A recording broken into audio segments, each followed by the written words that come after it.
மாதம் 15 தேதிக்கு அப்புறம் ராசிநாதன் 9ஆம் இடத்துல உச்சம் பெறும் பொழுதெல்லாம் தந்தை சார்ந்த விஷயத்தில் உறவுகளையும் நாம் அக்கறை எடுத்துக்கணும். அவங்க உடல்நலத்திலையும் நாம் அக்கறை எடுத்துக்கக்கூடிய காலம். சூரியன் நிலைப்பாடு, ராசிநாதன் சூரியன் நிலைப்பாடு இருக்கிறதால உடல் நலத்தில் சற்று அக்கறை எடுத்துங்க. ஓய்வு எடுத்துக்கொள்ளுங்கள். இந்த நேரத்தில் ஓய்வு இல்லாமல் இருக்க போகிறீங்க. உடம்பு அதுவே தொந்தரவு கொடுக்கும். கடன் சுமை சற்று பாதிப்பு தரா மாதிரி தெரியும் சார். கடன் வகையில் நம்மளுக்கு எதனா பிரச்சனை தரும். பிள்ளைகள் வழியில் ஏற்பட்டு வந்த பிரச்சனையான நிகழ்ச்சி. பிள்ளைகளுக்கு நம்மளுக்கு தெரியும், தொந்தரவாரு சுவாமி என்னன்னே தெரியல, அவங்க பசங்க சரியான முறையில் படிக்கலை, கொல்ல மாட்டேன்றாங்க, படிக்க மாட்டேன்றாங்க, என்னன்னே தெரியல சுவாமின்னா இந்த காதல் உறவு இந்த மாதிரி விஷயங்கள்லாம் அவங்கள சற்று பாதிக்கின்ற நாட்களாக இருக்குது சுவாமி. இந்த மாதிரி பொசிஷனான விஷயங்கள்லாம் நல்ல ஒரு முன்னேற்றம் தரக்கூடிய மாதம் என்று சொன்னால் இது மிகையாகாது. கல்வி சார்ந்த விஷயத்தில் கொஞ்சம் சின்ன தடைகள் கொடுக்கும். படித்தாயினும் ஏறத்துக்கான அமைப்பு இந்த மாதம் இல்லை சுவாமி. கொஞ்சம் டஃப்பாக இருக்கிற மாதிரியே தெரியும். கொஞ்சம் முயற்சி செய்யுங்கள், கண்டிப்பாக வெற்றி கிடைக்கும். வெற்றி வாய்ப்பு தேடி வரக்கூடிய மாதமாக சிம்மராசிக்காரங்களுக்கு இருக்குது. நான் இல்லைன்னே சொல்ல. வெற்றி, வருமானம், வேலை வாய்ப்பு இதெல்லாம் அதிகரிக்கும். உடல் உழைப்பு அதிகமாக கொடுக்குற மாதமாகவும் இந்த மாதம் இருக்கும் சாமி. உயர்வினை தரக்கூடிய மாதம் என்று சொன்னால் இந்த ஏப்ரல் மாதம் அரசாங்க தரப்பு உத்தியோகத்துக்காக காத்துட்ருக்கையான்னா கண்டிப்பாக எக்ஸாம் எழுதுங்க, பாஸ் பண்ணிவிடுவீங்க. வெற்றி வாய்ப்பு கண்டிப்பாக உண்டு.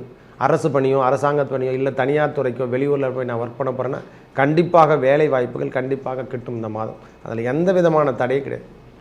அதாவது குரு பகவான் 10ஆம் இடத்திலிருந்து அவரும் இடம்பெறக்கூடிய காலம் வருவதாலையும், ராகு கேதுக்களுடைய இடம்பெறக்கூடிய காலம் வருவதாலையும், இதுவரைக்கும் இருந்து வந்த மன அழுத்தம் 2ஆம் இடம் என்று சொல்லக்கூடிய கேது 2ல் இருந்து வந்த கேது பகவானுடைய இடப்பெயர்ச்சியும் நடந்து கொண்டிருக்குது. எனது அன்புள்ளம் கொண்ட சிம்மராசி நேயர்களே, சிம்மராசிக்கு இந்த ஏப்ரல் மாதம் எவ்வாறு இருக்க போதையா? 1/4/2025 முதல் 30/4/2025 வரைக்கும் ஏப்ரல் மாதம் சிம்மராசிக்கு எவ்வாறு கொடுக்கும்? வாழ்க்கை முறையில் மாறுமா?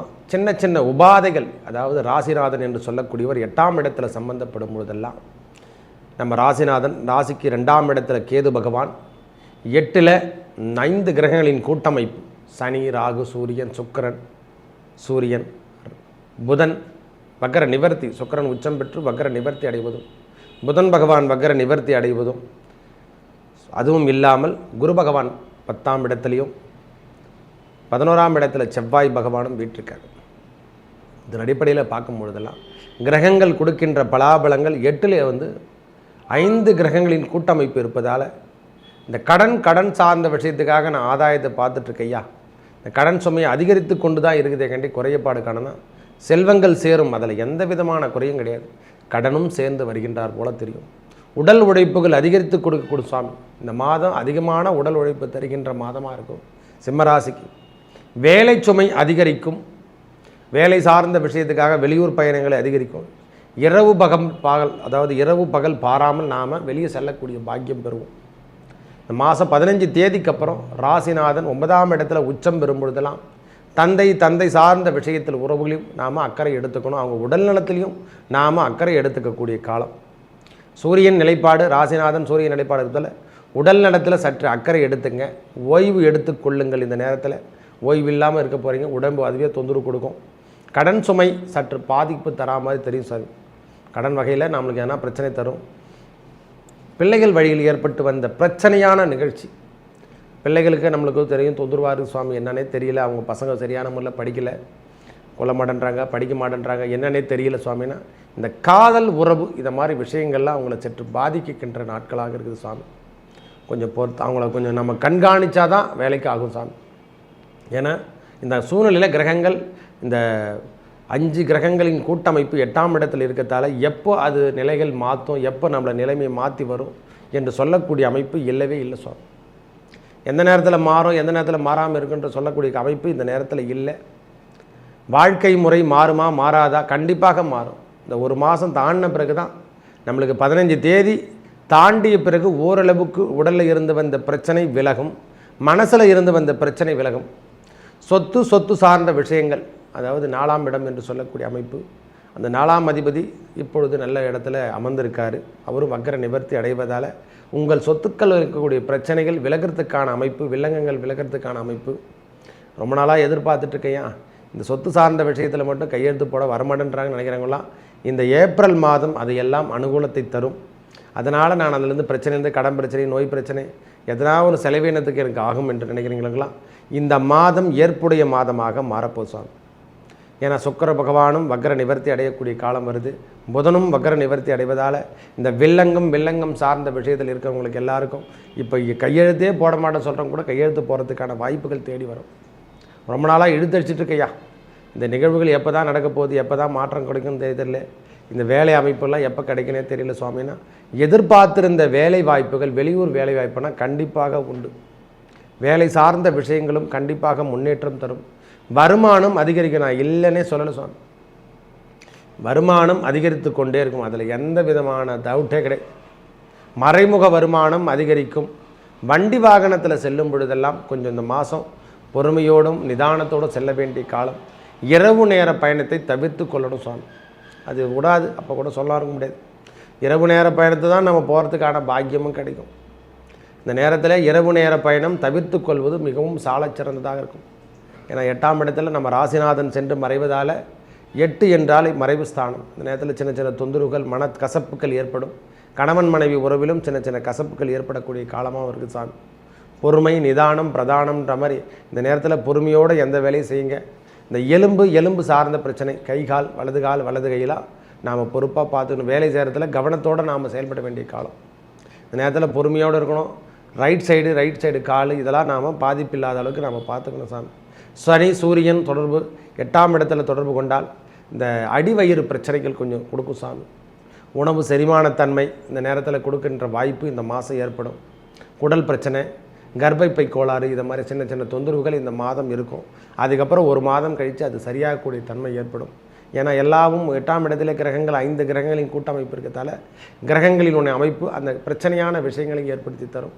குழந்தை பேர் சித்திக்கின்ற மாதமாக திடீர்னு பார்த்தோன்னா குழந்தை பேர் சித்திக்கின்ற மாதமாக இந்த மாதம் ஏற்பட போகுது. திருமண உறவில் இருக்கிறவங்களுக்கெல்லாம் குழந்தை பேர் சித்திக்கின்ற மாதம் இந்த மாதம். சூரியன் நிலைப்பாடு நல்லா இருக்கிறதால அவங்களுடைய 15 தேதிக்கு அப்புறம் ஓரளவுக்கு நல்ல மாற்றங்கள் கிடைக்கும். இந்த உடல் நோயிலும் சரி மனசு நோயிலிருந்து அவங்க கொஞ்சம் விடுபட்டு வெளியே வருவாங்க.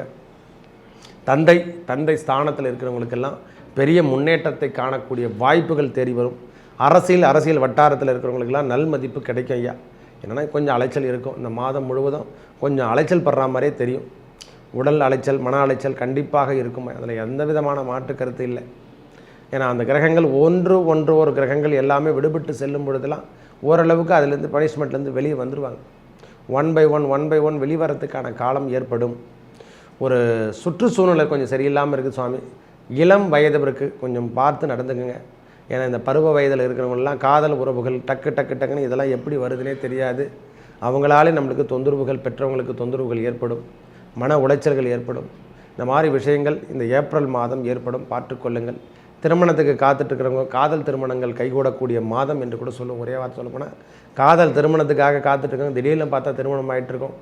எப்படி நடத்துனாங்க ஏது நடத்துனாங்க தெரியாங்க. இந்த மாதிரி மாற்றங்கள் நிறைய கொடுக்கின்ற மாதமாக இந்த ஏப்ரல் மாதம் நிகழப்போகுது. சிம்மராசிக்கு விலை உயர்ந்த ஆபரணங்களை வாங்கிறதுக்கான பாக்கியம் இந்த நேரத்தில் ஏற்படும்.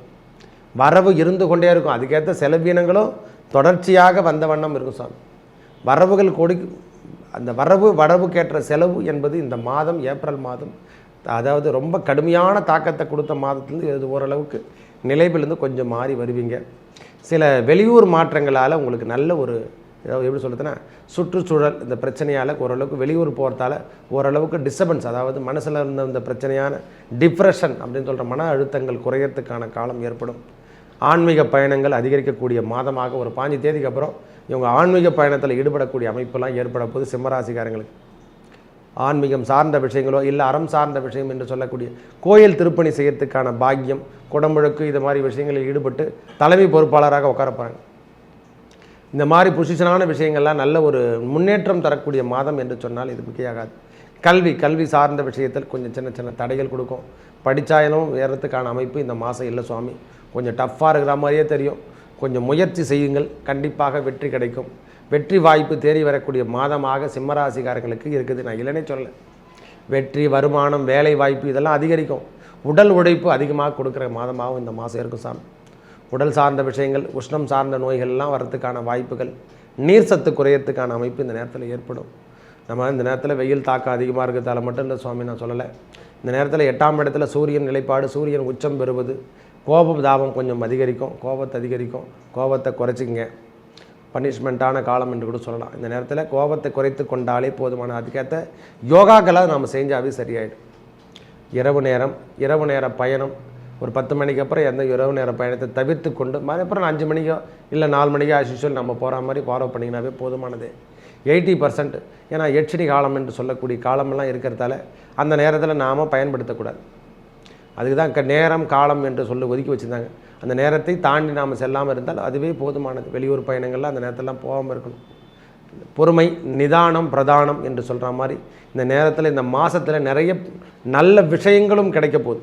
அதாவது லாட்டரி யோகங்கள் என்று சொல்லக்கூடிய அமைப்பும் சிம்மராசிக்காரங்க திடீர்னு பார்த்தா ஒரு லம்ப் அமௌண்ட்டு கிடைக்கிறதுக்கான அமைப்பு, மறு வருமானம், அதாவது மாற்று வழியில் ஒரு வருமானம் தரத்துக்கான கமிஷன் ஏஜென்சி, இதெல்லாம் மாதிரி கமிஷன் வருமானங்கள் அதிகரிக்கக்கூடிய அமைப்பும் இந்த நேரத்தில் தேவைப்படும். சிக்கலான பெண்கள் மூலியமாக கொஞ்சம் சிக்கல் வரக்கூடிய அமைப்பு. ஆண்களாக இருந்தால் பெண்களுக்கு வரும், பெண்களாக இருந்தால் ஆண்களுக்கு வர்றதுக்கான காலம் என்று கூட சொல்லுவேன். அவங்களால சின்ன சின்ன உபாதைகள் இல்லைன்னா மனக்கசப்பு, இந்த மாதிரி உபாதைகளோ அல்லது மனக்கசப்புகளோ ஏற்படுறதுக்கான அமைப்பும் இந்த மாதம் ஏற்படும். பொறுமையோட நிதானமோடு பாருங்கள். எதையும் ஒரு முறைக்கு 3 முறை மறதியும் ஏற்படும். ஏன்னா அதனால தான் பிரச்சனை, வேறு ஒன்றும் இல்லை. ஒரு முறைக்கு 3 முறை நாம் என்ன பொருள் எடுத்து செல்கிறோம், இந்த மாதம் மறதி ஏற்படக்கூடிய மாதமாகவும் 15 தேதிக்கு அப்புறம் அது சரியாயிடும். ஏன்னா சூரியன் 8ல் மறைஞ்சு அவரோட சனியோட கூட்டமைப்பில் இருந்தாலும் கிரகங்கள் ராகுவோட சுக்கிரனோட தொடர்பு கொள்ளும் பொழுதெல்லாம் சற்று அது கலக்கம் தருகின்ற மாதமாகவும் தெரியும். கடின உழைப்பு தரும், வேலை சுமை அதிகரிக்கும், வேலை வாய்ப்புகள் தேடி வரும். அதிகமான வேலை வாய்ப்பு தேடி வரக்கூடிய மாதம் என்று கூட சொல்லலாம். அதனாலே நம்மளுக்கு ஸ்ட்ரெஸ் வரும். உயர்வினை தரக்கூடிய மாதம் என்று சொன்னால் இந்த ஏப்ரல் மாதம் அரசாங்க தரப்பு உத்தியோகத்துக்காக காத்துட்ருக்கையான்னா கண்டிப்பாக எக்ஸாம் எழுதுங்க, பாஸ் பண்ணிவிடுவீங்க. வெற்றி வாய்ப்பு கண்டிப்பாக உண்டு. அரசு பணியோ அரசாங்க பணியோ இல்லை தனியார் துறைக்கோ வெளியூரில் போய் நான் ஒர்க் பண்ண போகிறேன்னா கண்டிப்பாக வேலை வாய்ப்புகள் கண்டிப்பாக கிட்டும் இந்த மாதம். அதில் எந்த விதமான தடையும் கிடையாது. அதாவது குரு பகவான் 10ஆம் இடத்திலிருந்து அவரும் இடம்பெறக்கூடிய காலம் வருவதாலையும் ராகு கேதுக்களுடைய இடம்பெறக்கூடிய காலம் வருவதாலையும் இதுவரைக்கும் இருந்து வந்த மன அழுத்தம் 2ஆம் இடம் என்று சொல்லக்கூடிய கேது 2ல் இருந்து வந்த கேது பகவானோட இடப்பெயர்ச்சியும் நடந்து கொண்டு இருக்குது. இப்போ எல்லாமே ஒரு மாதம் டிஃப்ரெண்ட்டில் தான் இருக்குது. அடுத்த மாதம் எல்லாமே நிலைமைகள் மாறிட போகுது. அதனால் ஒன்றும் ப்ராப்ளம் இல்லை சுவாமி. இந்த மாதம் ஒரு 15 தேதி வரைக்கும் பொறுமை தேவை. 15 தேதிக்கு அப்புறம் வெற்றி வாய்ப்புகள் தேடி வரும். ரொம்ப நாளாக எதிர்பார்த்துருந்தால் அரசாங்க தரப்பில் வேலைகள் எதனா நடக்காமல் இருந்தாலும் இல்லை கான்ட்ராக்ட் எடுத்துருக்கையா சரியான முறையில் கிடைக்கல, எனக்கு லாபம்லாம் கிடைக்கல, இல்லை வேலை செஞ்சுட்டு அப்படியே பணங்கள்லாம் நம்மளுக்கு தேங்கப்பட்டிருக்குது, எதுவும் சரியான முறையில் வீட்டுக்கு வந்து சேர மாட்டேங்குது, வேலையெல்லாம் முடிச்சுட்டு எதுவும் சரியான முறையில் கையில் வரலைன்னா இந்த மாதம் 15 தேதிக்கு அப்புறம் அந்த அமைப்புகள் எல்லாமே தேடி வரக்கூடிய அமைப்பு, செல்வங்கள் சேர்றதுக்கான அமைப்பு கூட சொல்லலாம். ஒரே வார்த்தை சொல்லப்போனால் உயர்வினை தரக்கூடிய காலம், தலைமை பொறுப்பு ஏற்று நடத்தக்கூடிய பாக்கியம், திருமணமோ குழந்தை பேருக்கோ இந்த மாதிரி விஷயத்துக்கு காத்துட்ருக்கிறவங்களுக்கெல்லாம் இது அனுகூலம் தருக்கின்ற மாதமாக அமையும். திருமணத்துக்காக காத்துட்ருக்கையா, வேலை வாய்ப்புக்காக காத்துட்ருக்கேன்னா இந்த மாதம் பயன்படுத்தி கொள்ளுங்கள். உங்கள் வாழ்க்கை தரத்தை மாற்றி அமைக்கக்கூடிய காலம். காதல் திருமணம் தான் முக்கியம், அரேஞ்ச் மேரேஜ் இல்லை, காதல் திருமணத்துக்கு கைகூடக்கூடிய மாதம் என்று கூட சொல்லுவேன். காதல் மிருதம் எப்படி தான் நடந்ததுனே தெரியாது, பார்த்தா திருமணம் நடந்து முடிஞ்சிட்ருக்கும். என்ன சாமி குரு இதில் இருக்கிற பரிவர்த்தனை யோகம் பெற்றிருக்கார். குரு சுக்கிரன் பரிவர்த்தனை யோகம் பெறும்போதெல்லாம் காதல் திருமணங்கள் கைகூடக்கூடிய காலம். அதாவது இனத்தவர் மனத்தவர் சொல்கிற மாதிரி இந்த வீட்டு வேற்று மதம் என்று சொல்லக்கூடிய அமைப்பெல்லாம் நம்மளுக்கு சக்ஸஸ் ஆகிடும். ரொம்ப நாளாக எதிர்பார்த்துட்ருக்கையா இந்த திருமணம்லாம் நடக்கலைன்னா கண்டிப்பாக இதெல்லாம் சக்ஸஸ் ஆகும். கவலை கொள்ள தேவையில்லை. வேலை வாய்ப்பு, வேலை சார்ந்த விஷயங்கள், வேலை அமைப்பெல்லாம் நல்லா இருக்குது ஐயா, பயப்பட தேவையில்லை. உறவு சார்ந்த விஷயங்கள் கற்று கவனத்தை எடுத்துக்கொள்ளுங்கள். இந்த மாதத்தில் புதிய முயற்சிகள் ஈடுபடக்கூடிய தன்மை ஏற்படும். புதிய முயற்சியில் ஈடுபடலாம், வேலை வாய்ப்பெல்லாம் செய்யலாமா, இல்லை புதுசாக ஒரு கடை ஓப்பன் பண்ணலாமா, இந்த எண்ணமெல்லாம் இந்த மாதம் டக்குன்னு ஒரு உதயம் ஏற்பட்டுக்கினே இருக்கும். ஒவ்வொரு விஷயம் நம்மளுக்கு தோன்றிக்கொண்டே இருக்குமா, இதை செஞ்சிடலாமா அதை செய்யலாமான்ற எண்ணம் எல்லாம் உருவாகி கொண்டே இருக்கும். வேலை சார்ந்த விஷயங்கள் நன்றாக இருக்கும். அதாவது ஒரு மறைமுக வருமானம் அதிகரிக்கும் சுவாமி. கமிஷன் ஏஜென்சியில் இருக்கிறவங்களெல்லாம் மறைமுக வருமானம், இந்த ரியல் எஸ்டேட் பிஸ்னஸ் பண்ணுறவங்க, கன்ஸ்ட்ரக்ஷன் ஒர்க் செய்கிறவங்களுக்கெல்லாம் மறைமுக வருமானம் அதிகரித்து கொண்டே இருக்கும் இந்த மாதத்தில். கமிஷன் ஏஜென்சி அதாவது எப்படி சொல்லுங்கள், கை மாற்றி வர்றதுன்னு சொல்கிறோமே இல்லை, அந்த மாதிரி விஷயத்தில் இருக்கவங்க, பெட்ரோலிய நிறுவனத்தில் ஒர்க் பண்ணுறவங்களுக்கெல்லாம் நல்ல யோகம் தரும். ஒரு உடல் உழைப்பு, உடல் சார்ந்த விஷயங்கள் எல்லாமே இந்த மாதம் அருமையான மாதம் என்று கூட சொல்லுவேன். இந்த அடிவயிறு சம்மந்தப்பட்ட பிரச்சனை இதெல்லாம் கொஞ்சம் பார்த்துங்க. கொஞ்சம் மருத்துவரையும் நாம் ஆலோசனை எடுத்துக்கிற மாதிரி இந்த மாதம் இருக்கும் சாமி. ஒரு உழைப்பும் இருக்கும், ஊதியமும் இருக்கும், அதுக்கேற்ற மன உளைச்சல் இருக்கும். உடல் உழைப்பு, உடல் சார்ந்த விஷயங்களும் கொடுக்கும். அதாவது எப்படி சொல்கிறதுன்னா 4ம் 5ம் என்று சொல்கிற மாதிரி 5ம் கிடைக்கக்கூடிய பாக்கியம் பெறும் இந்த மாதம், ஏப்ரல் மாதம். இது கலவை கலந்தால் போல தான் இருக்கும் இந்த மாதம். டர்ன் அவுட் இருந்து கொண்டே இருக்கும். ஏதாவது ஒரு வருமானம் இதில் போட்டு அதில் எடுத்துடலாமா, அதில் போட்டு இதில் எடுக்கலான்றது டர்ன் அவுட்டு நம்மளுக்கு பேலன்ஸ் பண்ணினே இருக்குது. இன்னொரு பிஸ்னஸுக்கு இன்னொரு பிஸ்னஸ் பண்ணலாமா, இன்னொரு பிஸ்னஸுக்கு இன்னொரு பிஸ்னஸ் பண்ணலாமான்னு சொல்லிட்டு நம்மளுடைய மூளைத்தன்மை அதிகரித்து கொண்டே இருக்குமா. இந்த மாதம் அதிகமாக செயல்படக்கூடிய மாதம் என்று சொன்னால் மிகையே ஆகாது. ஏப்ரல் மாதம் நல்ல முன்னேற்றம் தரும். அதில் எந்த விதமான மாற்று கருத்துன்னு செல்வங்கள் சேரும். அதில் எந்த விதமான தடையும் கிடையாது. நீங்கள் எதிர்பார்த்துருந்த லாபம் கண்டிப்பாக கிட்டும். ஏன்னா புதன் பகவானும் வக்கர நிவர்த்தி அடைஞ்சிட்டார்னா அதனுடைய தன்மையெல்லாம் மாறிடும். செல்வங்கள் சேரும். அதாவது வேலை சார்ந்த விஷயங்கள், தொழில் சார்ந்த விஷயங்களாகட்டும், பிஸ்னஸ் பண்ணிகிட்ருக்கேன், வேலைக்காக நான் தேடிட்டுருக்கேன் அப்படின்றவங்களுக்கெல்லாம் இந்த மாதம் சக்ஸஸ் தருகின்ற மாதம். ஒரு 15 தேதி வரைக்கும் பொறுமையாக இருங்க. அதுக்கப்புறம் எல்லாமே வெற்றி தரும் சுவாமி. அரசாங்க பணியோ அரசியல் பணிக்காக காத்துட்ருக்கேன்னா ஒரு உயர் பதவி கிடைக்கின்ற மாதம் இந்த மாதம் சுவாமி. முன்னேற்றம் தரும். தந்தையாரோ தாயாரோ உடல்நலத்திலையோ நாம் அக்கறை எடுத்துக்கக்கூடிய மாதம் என்று சொன்னால் மிகையாகாது. பொறுமை, நிதானம், பிரதானம் என்று சொல்கிற மாதிரி பொறுமையோடும் நிதானத்தோடையும் ஒரு முறைக்கு 3 முறை இந்த கையொப்பம் என்று சொல்கிற மாதிரி அடுத்தவருக்கு ஜாமீன் போகிறது, இந்த மாதிரி விஷயங்களில் தயவு செய்து ஈடுபடாமல் இருப்பது நன்மையை தரும். மேலும் நல்லதெல்லாம் நடக்க இறைவன் முருகப்பெருமானை வணங்கி வர உங்கள் வாழ்வில் ஏற்பட்ட துன்பங்கள் விலகி நல்லதே நடக்கும். நன்றி, வணக்கம்.